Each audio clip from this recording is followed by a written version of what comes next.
Shalom Aleichem. Praise all praise and go to Yahweh, B'Hashem Yahushua, B'Hashem Kodesh, Dabbarak Muslim, citation elect.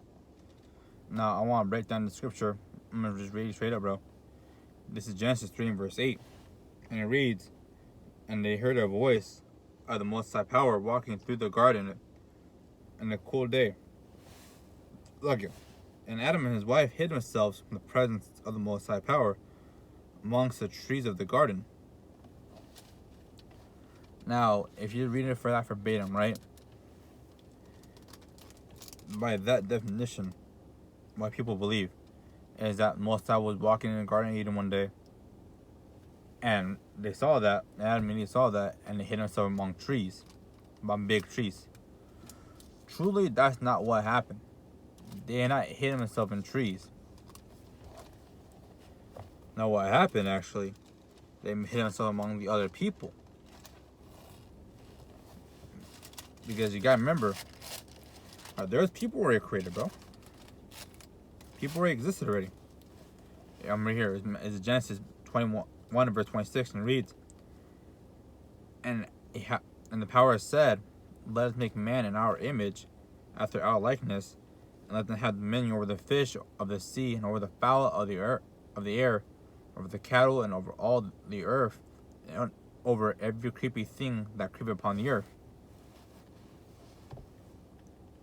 So the powers created man in his own image. In the image of the powers created he him. Male and female he created them. So people already exist already. Because Adam wasn't made yet. In fact, let me try to get the scripture real quick. Come on. And Adam was made. I'm reading here. This is Genesis 2 and verse 6. Verse 7. "And the Most High Power formed man out of the dust of the ground, and breathed into his nostrils the breath of life. Man became a living soul. The Most High Power planted a garden eastward in Eden, and there he put a man who he had formed." Now that's when Adam was created, right? So we already know people were created before that.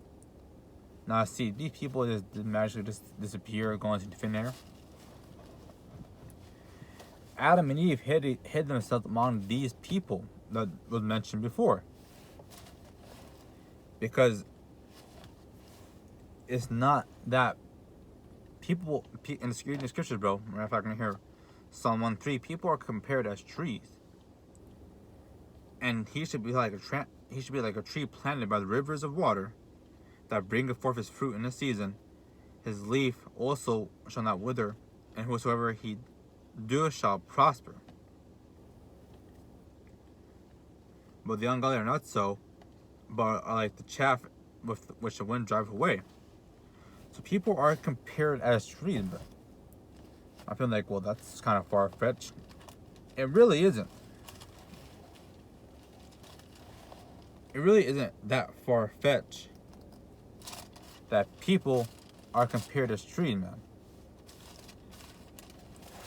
Because if you read right here in Matthew 13 and verse 10,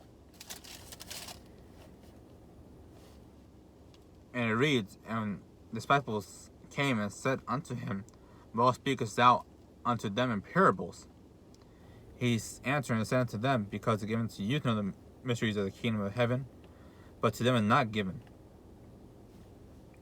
Now I see that you already know that, well, Yahushua was just speaking parables already. Would it not the whole book be also in parables too? Because some parts of this Bible, bro, are metaphorical and are literal.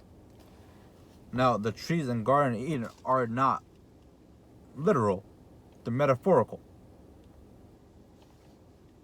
And not as dry a cut as people may think it is, man.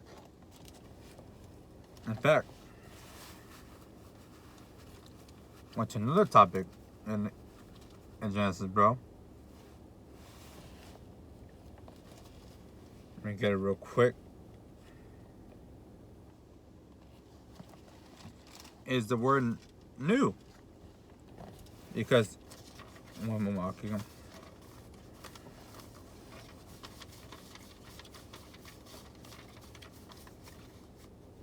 can't find it. It was all good though. Now you see, in Sodom and Gomorrah, right? You know that it was ultimately destroyed. But yeah, real quick, suck you.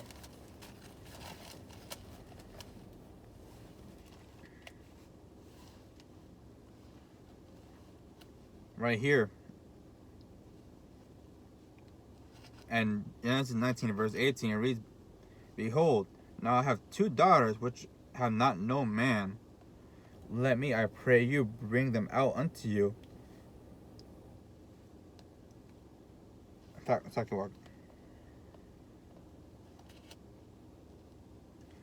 going to start verse 5. Verse 5. "And they called unto Lot, and said unto them, Where are the men which came as thou unto thee this night?